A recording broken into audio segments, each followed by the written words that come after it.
Hello बच्चों, good evening good evening, good afternoon. जिस हिसाब से आप अंडर एस्टिमेट कर पाओ उस हिसाब से सर हो गया है।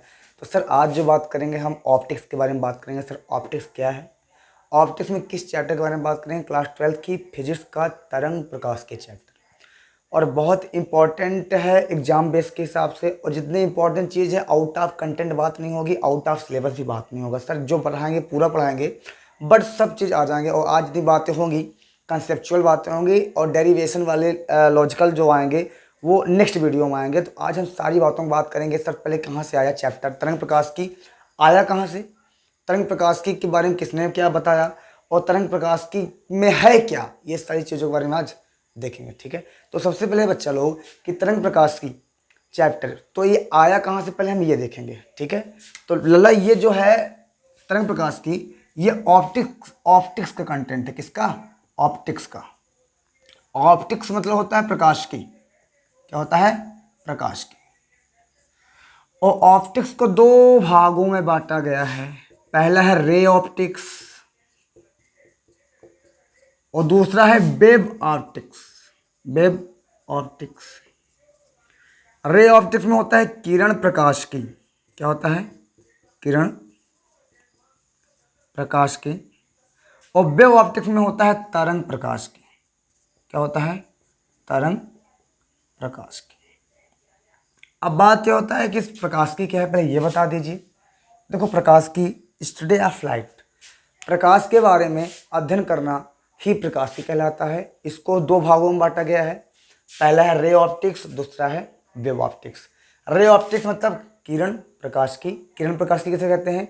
जब प्रकाश के हम किरण के बारे में अध्ययन करते हैं तो उसे किरण प्रकाश की कहते हैं। और जब प्रकाश को हम तरंग मान के अध्ययन करते हैं तो हम तरंग प्रकाश की कहते हैं। बात अब ये हो गई। उसके बाद बात ये आती है कि ये आया कहाँ से। एक्चुअल में ये इसके आने के पीछे का लॉजिक है। एक हाइगेंस साइंटिस्ट थे, वैज्ञानिक थे। ये चैप्टर लाने के पीछे का उनका बहुत बड़ा योगदान रहा है। वो उनके द्वारा ही, ये समझ लो कि उनके द्वारा ही ये लाया गया है। और बहुत सारे साइंटिस्ट थे जो प्रकाश को अलग अलग, जैसे एक मैक्सवेल, उन्होंने क्या बोला कि प्रकाश एक विद्युत चुंबकीय तरंग है। फिर सर एक न्यूटन थे, जो न्यूटन को सर्वव्यापी साइंटिस्ट माना जाता था। सर्वज्ञानी, जो सर्वव्यापी मतलब ये होता है कि वो उन्होंने हर जगह अपनी थ्योरी दिया था, तो इसलिए उनको सर्वव्यापी माना जाता है। तो उन्होंने क्या बोला था, जो न्यूटन थे, एक्चुअली ये न्यूटन के ही बाद लॉजिक आया था। न्यूटन के बाद से ही मैं बताता हूँ इसके पीछे लॉजिक क्या थी। एक्चुअली क्या थे, न्यूटन ने प्रकाश के बारे में एक कणिका का सिद्धांत दिया था। कणिका मतलब जानते हो ना, कण से भी छोटा। उन्होंने क्या बताया, जो प्रकाश होता है कणिका के रूप से चलता है, उसके द्वारा हमारी आंखों में पड़ता है, और हमारी आंखों में जब पड़ता है तो उसकी प्रतिबिंब हमारी आंखों में बनती है, उल्टी, वो हमको सामने दिखाई देती है। और इनके जो थ्योरी थी उनसे आप न प्रकाश के विवर्तन के बारे में पता लगा सकते थे, न प्रकाश के अपवर्तन के बारे में पता लगा सकते थे, ना ध्रुवण के बारे में पता लगा सकते। तो आप किसी भी चीज़ के बारे में पता लगा नहीं सकते थे। तो उन्होंने क्या बोला न्यूटन ने कि प्रकाश कण के रूप में चलता है, एक कणिका के रूप में। कणिका मतलब कण का मतलब जानते हो ना, कण से भी छोटा। तो उसके बाद उसके 3 साल बाद, इनके बताने के 3 साल बाद एक साइंटिस्ट आया, हाइगेंस। और एक बात और थी जो सबसे बड़ी बुरी बात थी। उन्होंने क्या कहा कि न्यूटन ने कि जो प्रकाश होता है, इसमें जो होता है, जो प्रकाश की चाल होती है वो सघन माध्यम में ज़्यादा होती है और विरल माध्यम में बहुत कम होती है। बट ये सारी थ्योरी है, इसको ध्यान दीजिएगा, माइंड में अपने रखने का इसको। लेकिन उसके 3 साल बाद जस्ट हाइगेंस आए और हाइगेंस ने इसको बताया नहीं, ये गलत है।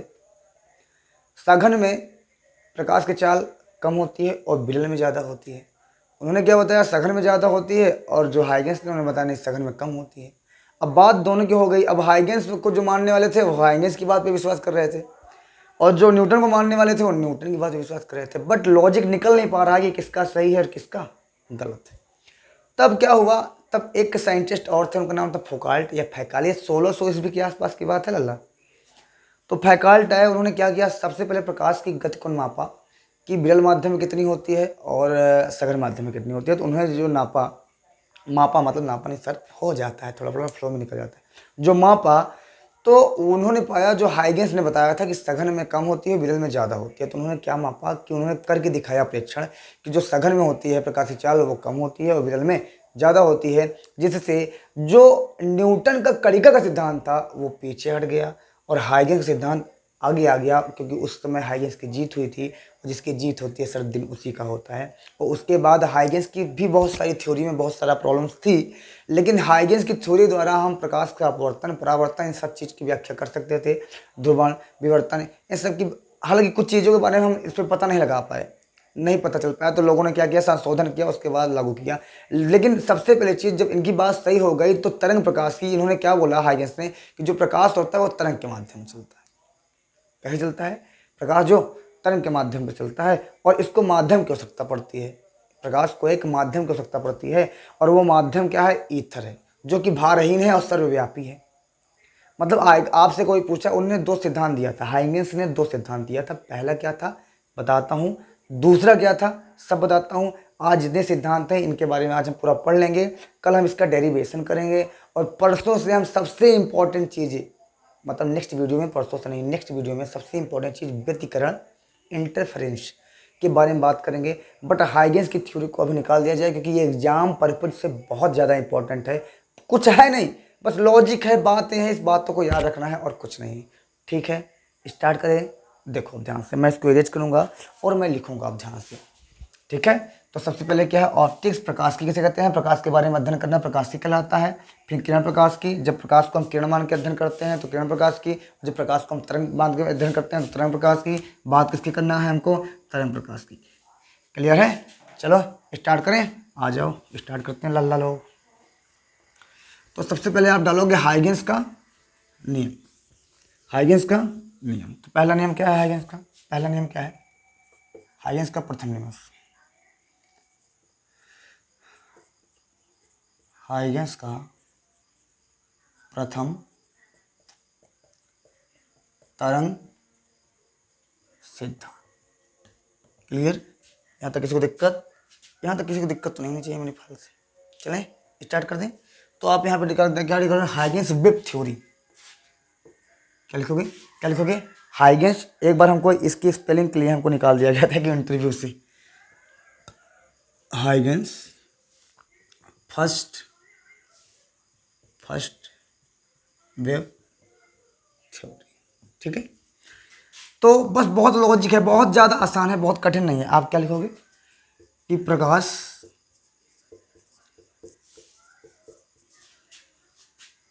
एक तरंग के रूप में चलता है। इसके रूप में, तरंग के रूप में चलता है, इसको माध्यम की आवश्यकता होती है। किसकी आवश्यकता होती है? माध्यम की आवश्यकता होती है। सर पहली थ्योरी, फर्स्ट वेव थ्योरी में कुछ नहीं है, कुछ नहीं है, बहुत आसान है। इसको माध्यम की आवश्यकता होती है, माध्यम की आवश्यकता होती है। जो माध्यम कौन सा होता है? वो माध्यम क्या है? ईथर। कैसा है? ईथर, जो सर्वव्यापी है। कैसा है? सर्वव्यापी, मतलब हर जगह विद्यमान है, वो सर्वव्यापी तथा भारहीन है, तथा भारहीन है। अब ये थ्योरी इनके बारे में दिया था कि भैया जो प्रकाश होता है वो ईथर के माध्यम से चलता है। वो ईथर क्या है? बहुत हल्का है, जिसका कोई भार ही नहीं है, और ये सर्वव्यापी, मतलब ऑक्सीजन, नाइट्रोजन कुछ नहीं है, यह पूरे दुनिया में फैली है। इसके बारे में बताया। तो सबसे फर्स्ट वेव थ्योरी ये थी, इसका स्क्रीनशॉट मान लो। इसमें कुछ नहीं है, मजा तो दूसरी थ्योरी में है, मजा दूसरी थ्योरी में है, और उसके द्वारा हम बहुत सारी चीज़ें बात करेंगे। ठीक है, तो सर पहला जो इसका ला है कि प्रकाश एक तरंग के रूप में चलता है, इसको माध्यम की आवश्यकता होती है, जो ईथर है, जो कि क्या है? ईथर है, जो क्या है? सर्वव्यापी है तथा भारहीन है। इतना क्लियर है। अब हम बात करेंगे सर हाइगेंस का द्वितीय सिद्धांत, और इसमें हम बहुत सारे डेरिवेशन देखेंगे, और इसमें बहुत सारी थ्योरी भी है हाइगेंस की। ठीक है, तो स्टार्ट करते हैं। इतना स्क्रीनशॉट मारो फटाक से, और हम लिख के समझाएंगे।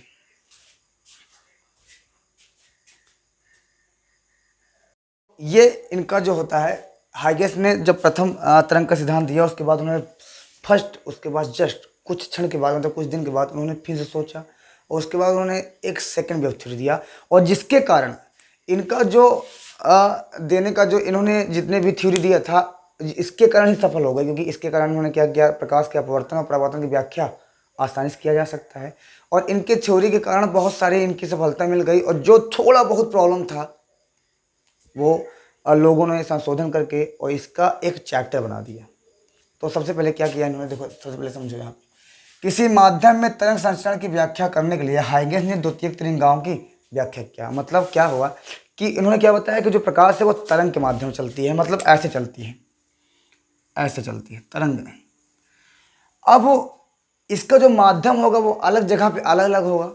तो इस माध्यम को चलने के लिए जो इन्होंने बताया कि ये जो प्रकाश है तरंग के रूप में चलती है, तो इन्होंने क्या किया कि जो इसकी माध्यम है, जैसे माध्यम जल मान लो, किसी और अन्य वस्तु मान लो, या निर्वात में मान लो, तो कहीं भी इसका जो माध्यम है, जो चलने का इसका तरीका है, तो उसकी संचरण के लिए उसने उसके माध्यम के संचरण की व्याख्या करने के लिए कि जिस हिसाब से चल रही है इसकी व्याख्या करने के लिए उन्होंने एक और थ्योरी दिया, और जिस थ्योरी का नाम क्या है हमारे पास, हाइगेंस का द्वितीयक तरंगाओं का सिद्धांत। और जैसे उन्होंने इस थ्योरी के बारे में दिया तो वहाँ पर हमको एक चीज़ पता ये चला कि माध्यम में वह पृष्ठ जिस पर स्थित सभी कण कंपन की समान कला में हो उसे तरंगार्ग कहते हैं।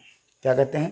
तरंगार्ग कहते हैं। अब ये क्या पार्टिकल्स है, देखो अभी जस्ट फिजिक्स को फिल करना है, अगर चैप्टर को फिल करना है तो बहुत लेंदी टाइम में लगेगा, बहुत लेंदी टाइम लगेगा। ये टॉपिक ऐसा है, लेकिन जैसे डेरिवेशन आएगा मजा आएगा। तो थोड़ा सा कंसंट्रेशन करना है। देखो पहले हमारी बात सुनो। जो प्रकाश तरंग के रूप में चल रही है, मैंने बताया प्रकाश कैसे चलती है, तरंग के रूप में चलती है। तो उस तरंग के रूप के जो चलने का तरीका है, इनका जो चलने का तरीका है, उसको बताने के लिए उन्होंने क्या बताया, वहाँ पे दूसरी व्याख्या किया। और उसमें उन्होंने बताया कि जब माध्यम में वह पृष्ठ जिस पर स्थित सभी कण कंपन की समान कला में हो। अब इसका क्या अर्थ निकलेगा, पहले आप इसका स्क्रीनशॉट मान लो, उसके बाद मैं बताऊँ इसका अर्थ क्या निकलेगा। इसका आप करो तो मैं ऊपर का मिटाऊंगा और फिर आपको समझाऊंगा कि ये कह क्या रहा है, तरंगार्ग है क्या, कितने प्रकार का होता है, कैसे कैसे होता है। तो इस चीज़ को हम सिस्टम में लाएंगे, ठीक है। अब मेरी बात को ध्यान से सुनो आप। अब मैं इसको समझाता हूँ ये है क्या। जो चीज़ यहाँ पे लिखा गया है मैं इसको फिल करवाता हूँ आपको कि ये चीज़ है क्या और कैसे ये आएगा। देखो ये कह रहा है कि माध्यम में वह पृष्ठ जिस पर स्थित सभी कण कंपन मतलब कंपन करने वाला, वाइब्रेट, कंपन की समान कला मतलब जानते हो उनका कोण बराबर हो, तो उससे क्या कहते हैं, तरंगार्ग होते हैं। अब मैं आपको एग्जांपल देता हूँ। आपने क्या कभी तालाब जो होता है, तालाब, पोखर, मान लो तालाब जो चौकोरा है या गोला है, कुछ भी है, तो आप यहाँ पे एक पत्थर फेंकते हो, जैसे यहाँ पे पत्थर फेंकोगे तो आप देखो जहाँ पत्थर हुआ है उसके अगल बगल ऐसे कुछ वेव फ्रंट बनती हैं, ऐसे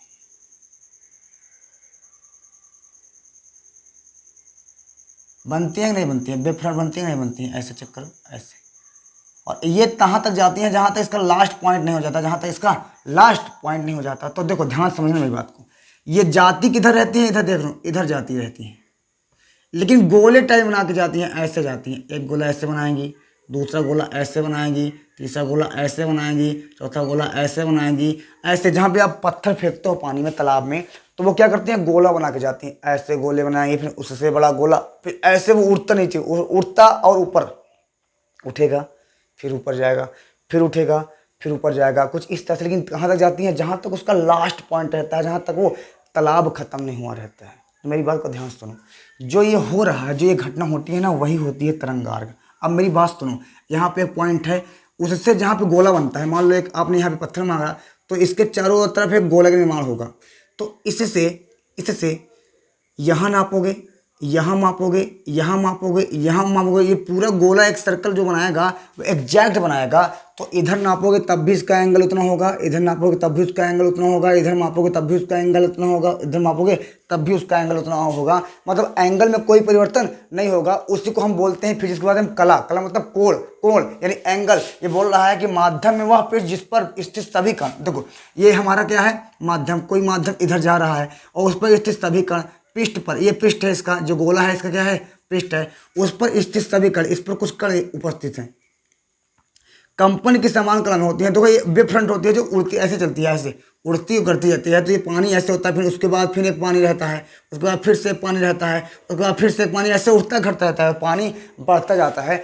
तो कंपन की समान कला में होंगे, यानी आप इसको इधर से मापोगे तब भी इतना आएगा, इधर मापोगे तब भी इतना आएगा, इधर मापोगे तब भी इतना आएगा, यहाँ से यहाँ मापोगे तब भी इतना आएगा, यहाँ से यहाँ मापोगे तब भी इतना आएगा, बाहर आओगे तब भी। मतलब उसकी जो समान कला होगी, कंपन की समान कला होगी। देखो चलेगा ऐसे गोला, लेकिन बढ़ेगा इधर की ओर। अरे भाई तालाब में जब पत्थर मारोगे तो वो गोले गोला गोला बना के जाएगा। जहाँ आप पत्थर मारोगे तो वहाँ गोला तो बनाएगा, लेकिन वो वहाँ तक जाएगा। देखो गोला बना रहा है गोल टाइप में, लेकिन चल रहा है इधर, कहाँ तक जाएगा, जहाँ तक तालाब का पॉइंट नहीं होगा, जहाँ तक तालाब का पॉइंट होगा वहाँ तक जाएगा। तो देखो तरंगार्ग जो हो रहा है वो ये पॉइंट है, ये जो तरंग अगर होता है ये होता है, लेकिन चल कैसे रहा है, इधर। तो जो तरंगार्ग होगा है वो हमेशा तरंग संचरण की दिशा के लंबवत होता है। अब ये क्या बोल दिए सब, देखो ध्यान से। तरंगार्ग तरंग संचरण की दिशा के लंब होता है। देखो ये गोला ऐसे से बनाता है, मिटा के बनाता हूँ ध्यान से। तरंग संचरण के लंबवत की दिशा होती है। तरंगार्ग समझ में आ नहीं आता, वही पानी में जो पत्थरवा फेंकते हो ना, वही है तरंगार्ग, समझ गए। और फिजिक्स वाले में क्या बोलता है, माध्यम में वह पे जिस पर स्थित सभी कण के कंपन की समान कला में हो सकते क्या बोलते हैं, तरंगार्ग बोलते हैं। मतलब यही समझो मेरी बात। देखो जैसे आप एक ये मान लो एक चौकोरा है, मैं चौकोरा लेता हूँ, एक पोखर है, तालाबवा है, ठीक बा। तो इसमें जैसे आप पत्थर मारते हो, अभी मैं इस पर वीडियो लगाऊंगा, आप देखना, इस पर आपको यहाँ पे मिल जाएगा।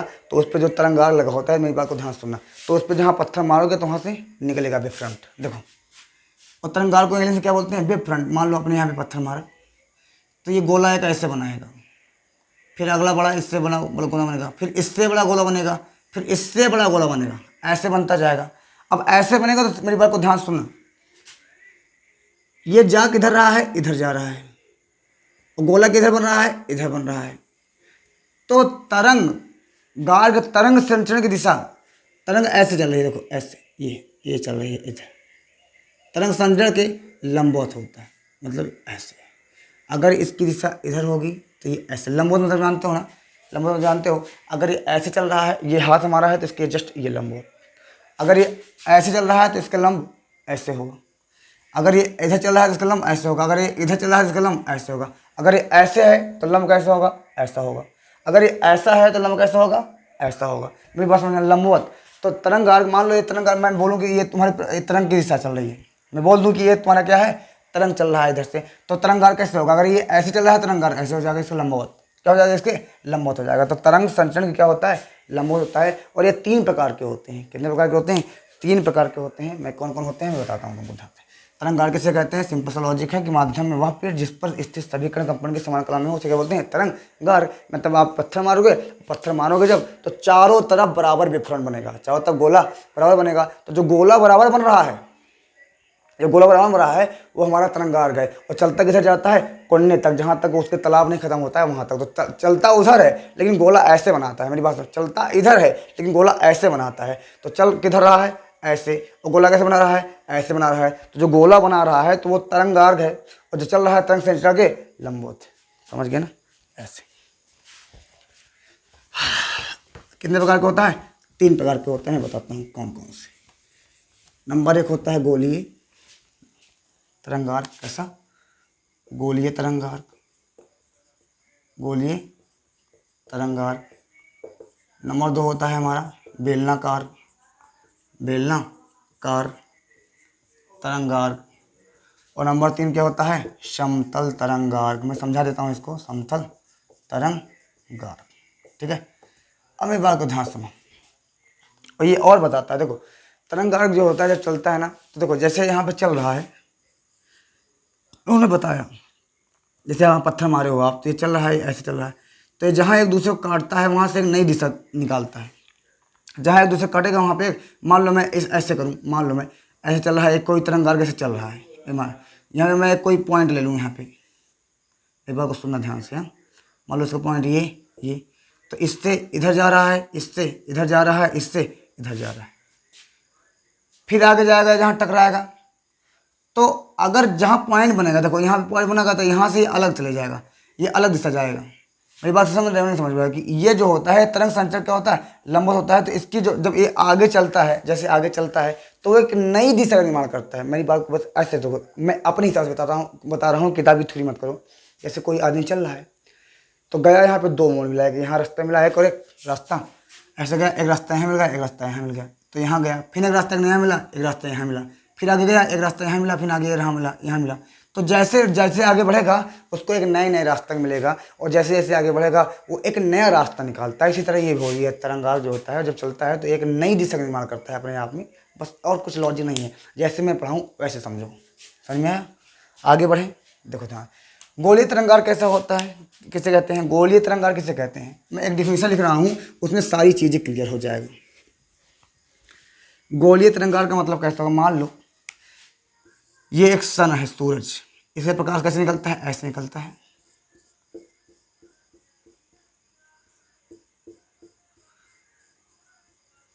ऐसे निकलता है। अब मेरी बात सुनो, ये है गोलीय, ठीक है। इससे निकलने वाला तरंगार कैसा है, ऐसा। अगर मैं इससे इसको एक पॉइंट मार के ऐसे एक मैं खींचूँ, यहाँ पॉइंट ऐसे खींच दूँ तो ये गोला बना। कैसा बन गया, गोला। तो ये जो बन रहा है प्रकाश, ये तरंगार्घ है, और चल कहाँ रहा है, इधर जा रहा है। तो मैंने क्या बोला, तरंगार्घ में से तरंग संचरण के लंबवत होता है। तरंग संचरण क्या होता है, लंबवत होता है, समझ गए ना। तो आप अगर आपसे पूछा जाए कि गोलीय तरंगार किसे कहते हैं, गोलीय तरंगार किसे कहते हैं, तो सिंपल सी बात है, किसी बिंदु से स्रोत से उत्पन्न तरंगार को गोलीय तरंगार कहते हैं। मान लो अगर इसका स्रोत कैसा है, पहले ये चेक करो। आपको अगर गोलीय तरंगार बताना है तो आपको ये चेक करना पड़ेगा कि इसका स्रोत कैसे है, या सूर्य कैसा है, गोला है। तो किसी बिंदु स्रोत से उत्पन्न तरंगार, बिंदु स्रोत जानते हो, ये गोला टाइप में है। अब इससे प्रकाश जो निकलेगा गोलीय टाइप में निकलेगा। कैसे निकलेगा, गोलीय टाइप में निकलेगा। मान लो यहाँ पे एक शीशा लेता मैं, चौकोरदार। अब ऐसे इससे क्या निकलेगा बताओ, आप कोई बता सकता हो, समतल है। तो समतल इससे प्रकार कैसे निकलेगा, समतल टाइप में निकलेगा। समझ गए मेरी बात को। और जैसे बेलनाकार है, बेलनाकार कैसे होता है, ट्यूबलाइट होता है, ट्यूबलाइट। ट्यूबलाइट नहीं होता है, ट्यूबलाइट जो शादी में हम लगाते हैं, तो इसका प्रकार कैसे होता है, चारों तरफ फैलता है, चारों तरफ फैलता नहीं फैलता, चारों तरफ। इसका प्रकार कैसे होता है, चारों तरफ होता है, तो बेलनाकार होता है। तो बेलनाकार तरंगा, तो इसका जो तरंगा, जैसे ये हमारे पास मार्कर है, जो राड होती है, कैसे होती है, राड कैसे होती है, ऐसे होती है गोलीकार। तो चारों तरफ से प्रकाश देती है। तो इसके द्वारा अगर आप वेव फ्रंट खींचोगे ऐसे, अगर इसके द्वारा अगर आप एक किसी वो बोलते हैं उसके शादी ब्याह का जो राड होता है, उसके कारण अगर वेव फ्रंट खींचते हो, देखो उसका प्रकाश जा किधर रहा है, इधर इधर इधर, चारों तरफ बराबर जाता रहता है। लेकिन अगर वहाँ पे आप एक सर्कल खींचो ऐसे, तो तरंगार्घ तरंग संचरण के लंबवत होता है। तो अगर प्रकाश ऐसे जा रही है, प्रकाश ऐसे जा रही है, ये एक राड है, मेरी बात को सुनना, एक राड है, तो प्रकाश चारों तरफ बराबर जा रहा होता है। तो जब चारों तरफ बराबर जा रहा होता है, चारों तरफ बराबर जा रहा होता है, तो उससे आप एक अगर कोई एक काल्पनिक पृष्ठ खींचोगे ऐसे, एक काल्पनिक पृष्ठ ऐसे खींच दिया, मतलब कोई एक पृष्ठ खींच दोगे, तो गोले टाइप में क्या बन जाएगा, तरंगार्घ। जा किधर रहा है, ऐसे। तो तरंगार्घ जो होते हैं, तरंग संचरण लंबवत होती है। तो प्रकाश इधर जा रहा है, तो प्रकाश मान लो सीधा जा रहा है, और आपने खींच दिया काल्पनिक पृष्ठ, ऐसे खींच दिया। जब ऐसे खींच दिया तो वो हमारा तरंगार्घ बन जाता है। समझ में आया। तो इसको अगर लिखना है तुमको सिंपल तरीका, तो मैं लिखवा देता हूँ यहाँ पे कि गोलीय तरंगार कैसे होता है। जब गोले से निकलेगा कोई तरंगार, मान लो ये हमारे पास एक बल्ब है, ऐसे चक्कर, ये एक बल्ब है, तो ये गोलीय तरंगार है। मान लो यहाँ से निकलता है कोई प्रकाश, तो ये गोलीय तरंगार। तो इससे जो प्रकाश निकलेगा, कैसा निकलेगा, गोलीय निकलेगा। कैसे जाएगा, ऐसा प्रकाश ऐसे जाएगा, पूरा में फैल जाएगा। अब ऐसे ऐसे प्रकाश बहुत सारा निकलेगा, तो बिंदु स्रोत है, क्या है, बिंदु स्रोत निकलेगा। अब इस पर मैं एक ऐसे ऐसे खींच दूँ, गोला खींच दूंगा, तो एक किधर जा रहा है, तरंग किधर जा रहा है, इधर। तो तरंगार किधर होगा, गोला होगा। समझ में आ रहा है मेरी बात। तो इस तरह से मान लो एक राड होती है, राड के कैसे होती है, प्रकाश चारों तरफ जा रहा है, इस पर गोला खींच दो। समतल दर्पण क्या होता है, मान लो एक समतल दर्पण लिया, जो आर पार दिख रहा हो, तो उससे प्रकाश जब मारोगे तो आर पार जाएगा। तो कैसा जाएगा, वो चौकोर टाइम में जाएगा। तो तरंगार्घ को समझना कुछ वो बहुत ज़्यादा इसमें लॉजिक नहीं है, बस इतना है, थोड़ा सा दिमाग लगाना है बस, और कुछ करना नहीं है। चलें स्टार्ट करें, आ जाओ। तो सर एक चीज़ और है, ये जो पहला लेक्चर है इसका वीडियो का, बहुत लेंदी टाइप में, बहुत लेंदी टाइप में है। अगले लेक्चर से बहुत ज़्यादा मजा है, ठीक है। चलें, तो हम इसको लिखवा के उसके बाद वीडियो करते हैं। उसके बाद प्रकाश तरंग जो इसके द्वितीयक सिद्धांत है, उसमें दो चीज़ें, प्रकाश की अपवर्तन की व्याख्या और परावर्तन की व्याख्या, इसको हम नेक्स्ट वीडियो में देखेंगे। अब गोलीय तरंगार किसे कहते हैं, बेलनाकार तरंगार किसे कहते हैं, और समतल तरंगार किसे कहते हैं, इतना समझना है।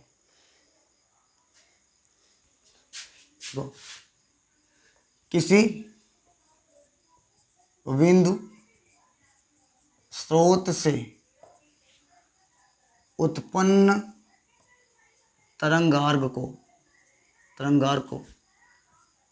बिंदु स्रोत से उत्पन्न तरंगार्घ को गोलीय तरंगार्घ कहते हैं। गोलीय तरंगार्घ कहते हैं। तरंगार्घ वही है जो पत्थर मारते हो पानी में, तो इससे बनता जाता है वेव फ्रंट, समझ गए, वही है तरंगार्घ। और तरंगार्घ हमेशा कैसा होता है, तरंग संचरण के लंबवत। अगर तरंग ऐसे जा रही है, ध्यान देना, तो तरंगार्घ कैसे होगा, ऐसे। समझ गए, कैसे होगा, ऐसे। ये समतल तरंगार्क है। बेलनाकार कैसे होगा, मान लो ये राड है, राड है, तो इससे प्रकाश कैसे निकलता है, ऐसे चारों तरफ निकलता है, चारों तरफ, जैसे गोली तरह निकलता है, क्योंकि ये गोला होता है, राड कैसा होता है, गोल होता है। और अगर बात करी जाए बिंदु स्रोत, जैसे बोला गया कि किसी बिंदु स्रोत से उत्पन्न तरंगार्क क्या होते हैं, गोले तरंगार्क। बिंदु स्रोत क्या होता है, सूर्य, ऐसा गोला, तो इससे कैसे निकला प्रकाश, ऐसे। अब बताओ तरंग किधर जा रहा है, प्रकाश किधर जा रहा है, सीधा जा रहा है ना। तो प्रकाश सीधा जा रहा है, तो अगर मान लो मैं ऐसा एक प्रकाश खींच रहा हूँ, तो ये ऐसे जा रहा है, तो इसका लंब क्या होगा, ऐसे ये होगा, तो इसके लंबवत, इसके लंबवत, ये इसका लंबवत क्या होगा, तरंगार्क हो जाएगा, ऐसा होता है। तो किसी बिंदु स्रोत से उत्पन्न तरंगार्क को गोलीय तरंगार्क कहते हैं। कोई दिक्कत नहीं है, यहाँ तक किसी को दिक्कत नहीं होनी चाहिए, ठीक है।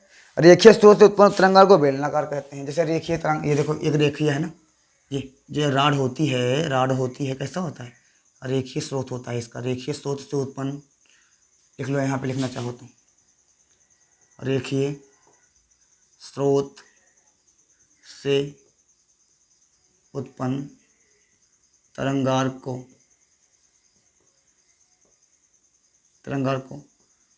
बेलनाकार तरंगार्क कहते हैं। क्लियर। उसके बाद फिर हमारे पास क्या है, समतल स्रोत से उत्पन्न तरंगार्क को समतल बोलते हैं। समतल स्रोत से उत्पन्न तरंगार्क को यहाँ पे लिख सकते हो, समतल स्रोत से उत्पन्न तरंगार्क को